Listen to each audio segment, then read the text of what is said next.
அந்த கயல் சீரியல் வந்த பிறகு ஐயப்பன் தமிழ்நாடு முழுக்க அறியப்பட்ட நபராக மாறிவிட்டார். நிறைய புகழ், பணம், நண்பர்கள், நண்பிகள். கயல் சீரியலில் வருகிற அந்த புகழ், வெளிச்சம், நட்பு வட்டாரம், பெண் நண்பிகள், இது எல்லாமே நீங்க அவருடைய உல்லாச கேளிக்கை விருந்துக்கு போயிருக்கு. இது ஐயப்பனை மட்டும் இல்ல, பல பேருடைய குடும்பம், திரைப்படத்துறையில இருக்கக்கூடிய பல பேருடைய குடும்பம் ஊதாரி தனமாக வெளியே செலவு செய்வதுதான் வாழ்க்கை. குழந்தை, குட்டி, பொண்டாட்டி, நண்பர், உற்றார், உறவினர், இந்த அப்பா அம்மா இதெல்லாம் தெரியாது. இதுக்கு ஒரே மருந்து, ஐயப்பனுடைய சீரியலை தமிழக மக்கள் புறக்கணிப்பது மட்டும்தான் அவருக்கு கொடுக்கக்கூடிய அனுபவம், பாடம். அதுதான் பண்ண மாட்டாங்களே ஐயா. குடிப்பழக்கத்தினால குடும்பத்தை விட்டுறாங்க. நிறைய புகார் இப்படித்தான் வருது. பல பேருடைய டைவர்ஸே இப்படித்தான். நீங்க உச்ச நடிகர்களுடைய ஜெயம் ரவி எல்லாமே, ஜெயம் ரவி என்னன்னா கோவால பார்ல பாடுகிற ஒரு நைட் சிங்கர், அந்த மாதிரி பின்னாடி போறாருன்னு. கோகைன், ப்ரௌன் சுகர் போன்ற ட்ரக்ஸ் இது அதிகமாக புழக்கத்தில் உள்ளது. ஈசிஆர்ல இருக்கக்கூடிய இரவு விருந்துகள்ல முழுக்க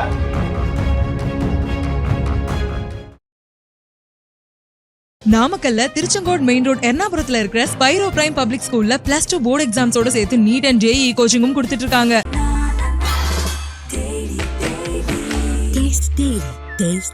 தங்கம், வைரம், வெள்ளி தள்ளுபடி திருவிழா. தங்க நகைகள் சேதாரம் 1% குறைவு. வைர நகைகள் கேரட்டுக்கு 5000 குறைவு. உங்க லலிதால விலையை கம்பேர் பண்ணுங்க, எங்க கம்மியோ அங்க வாங்குங்க. கருப்பை புற்றுநோய் குறித்த சந்தேகங்களுக்கான தங்கம் ஹோப்பை இலவசமாய் அணுகுங்கள். கிங் டிவி நேயர்களுக்கு வணக்கம். நான் உங்கள் கனிமொழி. இன்று நம்முடன் இணைந்திருக்கும் சிறப்பு விருந்தினர் மூத்த பத்திரிகையாளர் திரு பாண்டியன் ஐயா அவர்கள். ஐயா வணக்கம் ஐயா. ஐயா, சன் டிவியில ஒளிபரப்பாக்கிட்டு இருக்க சீரியல் கயல், இதுல மூர்த்தி கேரக்டர் பண்ணி இப்ப சோசியல் மீடியாலையும் சரி, மக்கள் மத்தியிலும் சரி ரொம்ப பிரபலமா இருக்கிறவர் ஐயப்பன் அவர்கள். அவர் ரொம்ப நாளாவே சீரியல்லாம் பண்ணி நல்லா ஃபேமஸான ஆள்னு கூட சொல்லலாம். இப்ப அவர் மேல ஒரு குற்றச்சாட்டு வச்சிருக்காங்க. அவருடைய சொந்த மனைவியை வச்சிருக்காங்க, பிந்தியா. என்ன குற்றச்சாட்டு, என்ன நடந்துச்சு அப்படின்றத தெளிவா சொன்னீங்கன்னா நல்லா இருக்கும். இப்போ அந்த கயல் சீரியல் வந்த பிறகு ஐயப்பன் தமிழ்நாடு முழுக்க அறியப்பட்ட நபராக மாறிவிட்டார். நிறைய புகழ், பணம், நண்பர்கள், நண்பிகள், மது விருந்து, ஈசிஆரில் இருக்கக்கூடிய இரவு விருந்து, பகல் விருந்து, இப்படி பல திரைப்படத்துறையில் இருப்பவர்களுக்கு ஒரு வாழ்க்கை, இரவு வாழ்க்கை, இது ஒரு மறைமுக வாழ்க்கை இருக்கு. அதில் முழுக்க மது விருந்து தான். இப்போ மதுவை தாண்டி நீங்கள் ராஜபோதை, அதிகமாக கோகைன், ப்ரௌன் சுகர் போன்ற ட்ரக்ஸ், இது அதிகமாக புழக்கத்தில் உள்ளுகிறது. நீங்கள் இப்போ இப்போ ஒரு முன்னாள் அந்த அம்மா இப்போ கரண்டில் இருக்குது. அந்த அம்மா என்ன சொன்னாங்க, திரைப்பட நடிகர்களுடைய இரவு விருந்தில் போதைப் பொருள்கள் எதில் தங்கத்தட்டில் வச்சு எடுத்து கொண்டு வந்து கொடுப்பார்கள். தங்கத்தட்டில் போதைப் பொருள், அந்த பவுடர், ப்ரௌன் சுகர். இதை நான் பல முறை பார்த்துருக்கேன்னு அந்த அம்மா சொல்கிறாங்க. என்ன லீக்ஸ் அது? சுக்கி லீக்ஸ், சுசித்ரா பல முறை சொல்லியிருக்காங்க. அப்போ இதுக்கு எந்த விதமான எதிர்ப்பு இன்னைக்கு வரைக்கும் அல்ல. நீங்கள் மகாராஷ்டிராவை பொறுத்த வரைக்கும் சஞ்சய் தத் சிறையில் அடைக்கப்பட்டார். பெரிய நடிகர். என்ன காரணம்? ட்ரக்ஸ் வச்சிருந்தாரு, ஆர்ம்ஸ் வச்சிருந்தாரு. ஷாருக் கான் பையனே மாட்டியா, ஒரு உல்லாச கப்பல் பம்பாயிலிருந்து கோவாவுக்கு போகும்போது அந்த பார்ட்டியில ட்ரக்ஸ் யூஸ் பண்ணாங்க, போதை பொருள் பவுடர் யூஸ் பண்ணாங்கன்னு. இப்போ அது தமிழ்நாட்டிலேயே அந்த கலாச்சாரம் பரவிவிட்டது. ஈசிஆர்ல இருக்கக்கூடிய இரவு விருந்துகளில் முழுக்க மது, விலை உயர்ந்த மதுவை விட அதிகமாக ட்ரக்ஸ் பயன்படுத்தப்படுகிறது. இப்போ ஐயப்பனை பொறுத்த வரைக்கும் ஐயப்பனும் இதுக்கு விதி விலக்கு அல்ல. இப்போ அவங்க மனைவி பிந்தி என்ன சொல்றாங்க, அவர் வீட்டுக்கு வரும்போதே ட்ரக்ஸில் தான் வராரு. மது போதைனா தள்ளாடி நீங்கள் கீழே விழுந்துருவீங்க.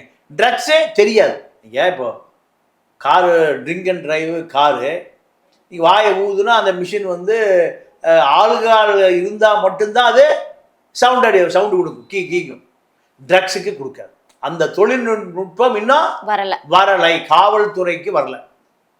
அப்போ ஐயப்பனை பொறுத்த வரைக்கும் கயல் சீரியலில் வருகிற அந்த புகழ் வெளிச்சம், நட்பு வட்டாரம், பெண் நண்பிகள், இது எல்லாமே நீங்கள் அவருடைய உல்லாச கேளிக்கை விருந்துக்கு போயிருக்கு. ஐயா, அந்த கயல் சீரியல்ல வரக்கூடிய மூர்த்தி கேரக்டர் இவர் பண்றாரு இல்லையா, அந்த கேரக்டரே வந்து ஒரு போதை பழக்கத்திற்கு அடிமையான கேரக்டரா தான் சித்தரிக்கப்பட்டிருக்கு ஐயா. இல்லை, இப்போ அதான் இப்போ திரைப்பட துறையை பொறுத்த வரைக்கும் நடிகர் நடிகைகளுடைய பொழுதுபோக்கு என்னன்னா, இப்போ ஒரு படம் ஒருத்தர் கமிட் ஆகிட்டாங்கன்னா நண்பர்களை பூரா என்ன பண்ணுவாங்க, ஒரு சண்டே, இன்னைக்கு ஒரு பார்ட்டி, எனக்கு ஒரு பெரிய ரோல் கிடைச்சிருக்கு, அதை நம்ம இன்னைக்கு பார்ட்டி வச்சு கொண்டாடிடுவோம். எல்லாம் எங்கே ஈஸியாக கூடிடுவாங்க.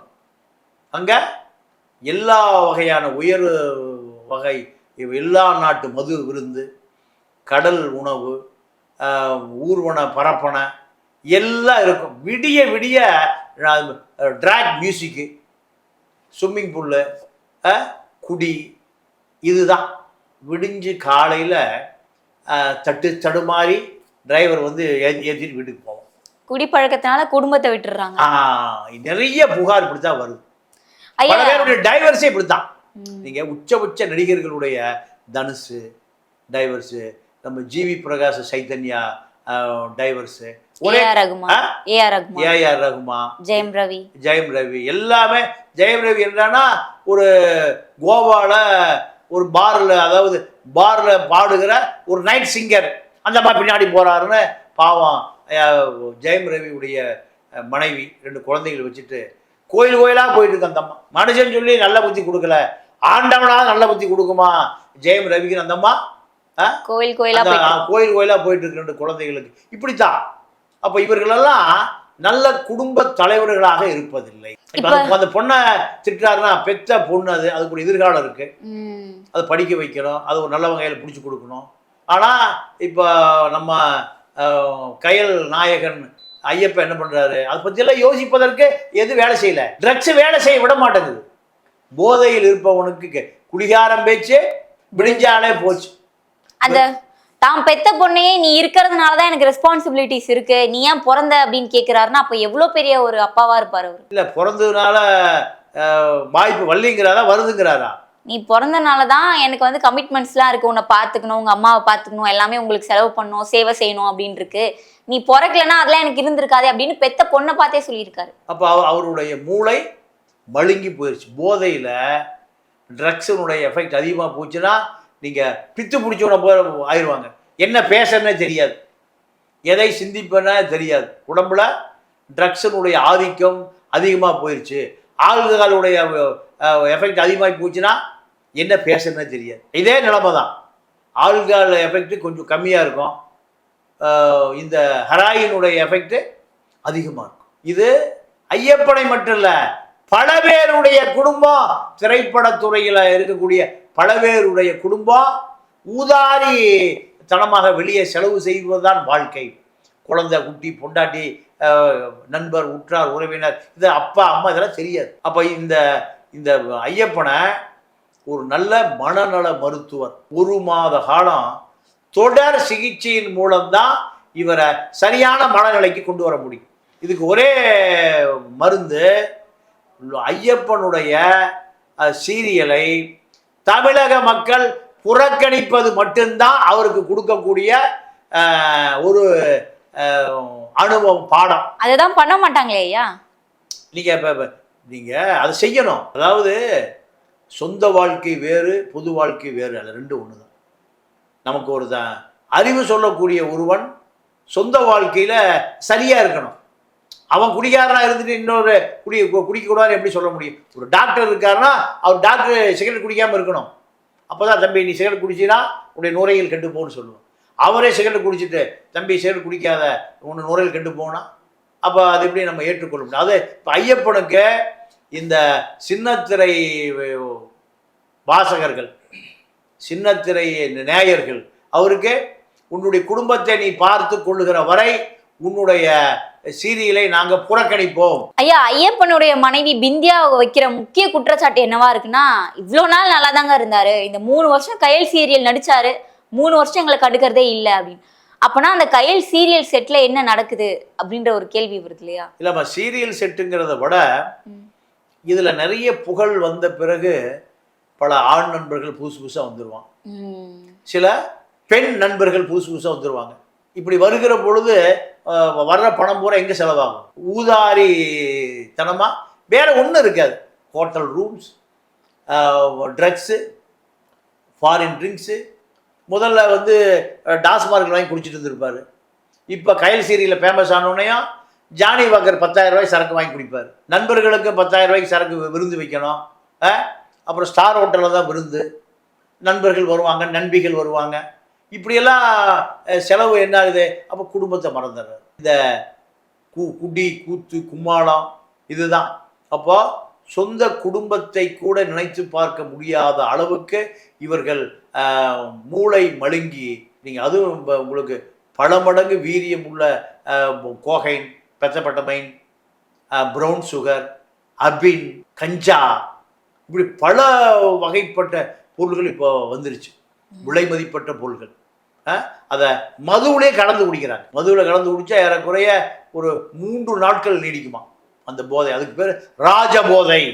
மது குடித்தா 8 மணி நேரத்தில் பிளாட் ஆயிருமா. அது படுத்து கிடக்கிறவன் 8 மணி வச்சு வீட்டுக்கு போயிடுவான்.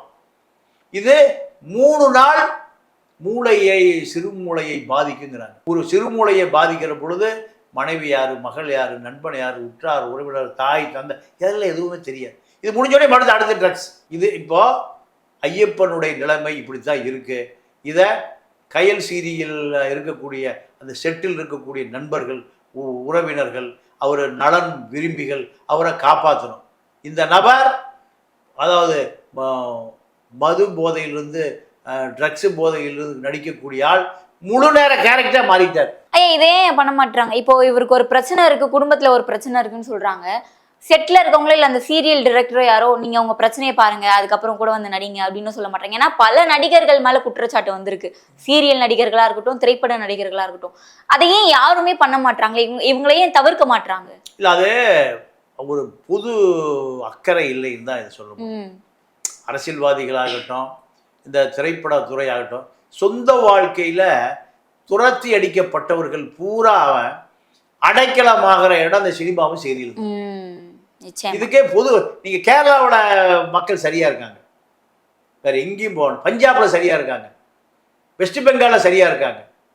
எனக்கு நீ அறிவு சொல்லக்கூடிய நீ நீ சரியா இரு. உனக்கே அறிவு நிறைய தேவைப்படும் போது நீ எங்களுக்கு அறிவு சொல்லக்கூடிய கேரக்டர் வராத. 500 படத்தில் நடித்த பிரேம் நசீர் அரசியலுக்கு வரேன்னு சொன்ன பிறகு கேரளாவில் ஒரு கால் செருப்பு தூக்கி அவர் பங்களாவில் போட்டு போனாங்க. வீட்டில் லாரி நிறைய நிறைஞ்சு போச்சு. அதோடு அவர் அரசியலுக்கு கும்பிடு போட்டார். அரசியல் என்பது தியாகிகளுக்கு சொந்தமானது. நல்ல கண்ணுவை போல, கக்கனை போல, காமராஜை போல, பெரியாரை போனவருக்கு சொந்தமானது தான் அரசியலை தவிர விஜய்க்கும் விஜயகாந்துக்கும் விஷால் ரெட்டிக்கும் சொந்தமானது அல்ல. ஒரு படத்துக்கு 150 கோடி ரூபா வாங்கிட்டு நான் அரசியலுக்கு வரேன்னா அதை விட இதில் லாபம் வரும், பல ஆயிரம் கோடி வரும், உதயநிதி நடிக்கிறத போல. அதுவல்ல அரசியல். அரசியல் என்பது இந்த மக்களுக்கு தியாகம் செய்யக்கூடியது. அதை மக்கள் ஞாபகப்படுத்த வேண்டியது மக்களுடைய கடமை. அப்படி ஞாபகப்படுத்தினா இவர்கள் திருந்துவார்கள், திருத்தப்படுவார்கள், இல்லைன்னா மக்களால் விரட்டப்படுவார்கள் என்ற நிலை வருகிற பொழுது இவன் சரியாயிருவாங்க. இந்த நடிகர் ஐயப்பனே ஒரு பேட்டியில் என்ன சொல்லியிருக்காருன்னா, இந்த கயல் சீரியல்ல போதை பழக்கத்திற்கு அடிமையான கேரக்டர் நான் பண்றேன், அது பண்ணும்போது தான் தெரிஞ்சது வீட்டில் இந்த மாதிரி ஒரு கேரக்டர் இருந்தால் வீட்டில் எவ்வளோ கஷ்டப்படுவாங்க அப்படின்றது சொன்னார். ஆனால் இப்போ இவரே அப்படி இருக்காரு ஐயா. இதுலேருந்து என்ன தெரியுதுன்னா, தனிப்பட்ட வாழ்க்கையில் இவ்வளோ கேவலமானவங்களா இருக்காங்களா அப்படின்ற ஒரு கேள்வியும் மக்களுக்கு வருது. இவங்களே நம்ம கொண்டாடணும் அப்படின்ட்டு இல்லை, மக்கள் தான் திருந்தணும். மக்கள் தான் திருந்தணும். தனிப்பட்ட வாழ்க்கை, திரை வாழ்க்கை ரெண்டையும் ஒத்து பார்க்கணும். பார்க்க தவறினால் இவர்கள் திருந்துவதற்கான வாய்ப்பே இல்லை. இவர்கள் முதல்ல நல்ல ஒரு குடும்பஸ்தன் தான். அவன் தான் ஒரு நல்ல பிரஜை, அவன் தான் ஒரு நல்ல நடிகன், அவன் தான் ஒரு நல்ல தலைவர். இங்க 3க்குமே மிகப்பெரிய இடைவெளி இருக்கு. ஐயப்பன் திருத்தப்பட வேண்டும், இல்லைன்னா மக்களால் திருத்தப்படுவார்கள் அப்படி அச்சம் இருந்தா குடும்பத்தை பார்த்துக்குவான். ஐயா அவருடைய மனைவி இப்ப போலீஸ் ஸ்டேஷன்ல கம்ப்ளைண்ட் கொடுத்துருக்காங்க. இவர் மேல என்ன நடவடிக்கை எடுக்கப்படும்னு நீங்க நினைக்கிறீங்க? ஒன்றும் எடுக்கப்பட மாட்டாது. விசாரிப்பாங்க, நான் குடும்பத்தை பார்த்துக்கிறேன், நான் அடுத்த மாதத்துலேருந்து வீட்டுக்கு பணம் கொடுக்குறேன் எழுதி கொடுத்துட்டு போவார், அதோட மறந்துடுவார். நீதிமன்றம் ஜீவனாம்சம் கொடுன்னு சொன்னால் ஒரு மாதம் கொடுத்துட்டு அடுத்த மாதம் கொடுக்கறது இல்லை, மறுபடியும் ஜீவனாம்சம் கொடுன்னு அது ஆர்டர் வாங்குறதுக்கு 6 மாதம் ஆகும்.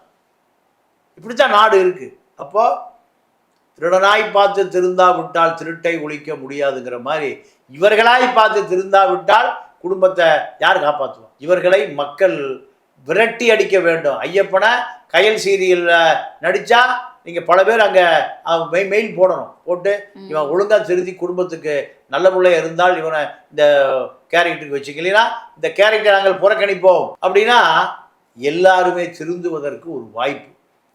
அது வாசகர்களும் நேயர்களும் தான் அதை உருவாக்க வேண்டும். அவர்களை அடுத்த கட்டத்திற்கு நகர்த்த வேண்டிய தேவையும் இதில் கட்டாயம் இந்த நேயர்களுக்கு, வாசகர்களுக்கு, பார்வையாளர்களுக்கு கடமை இருக்கிறது என்பதை நாம் உறுதியாக சொல்ல முடியும். ஐயா மிக சிறப்பாக பேசுனீங்க, தொடர்ந்து பேசலாம். நன்றி ஐயா. நன்றி, வணக்கம். நாமக்கல்ல திருச்செங்கோடு மெயின் ரோட் எர்ணாபுரத்துல இருக்கிற ஸ்பைரோ பிரைம் பப்ளிக் ஸ்கூல்ல +2 போர்டு எக்ஸாம்ஸோட சேர்த்து நீட் அண்ட் JEE கோச்சிங்கும் கொடுத்துட்டு இருக்காங்க.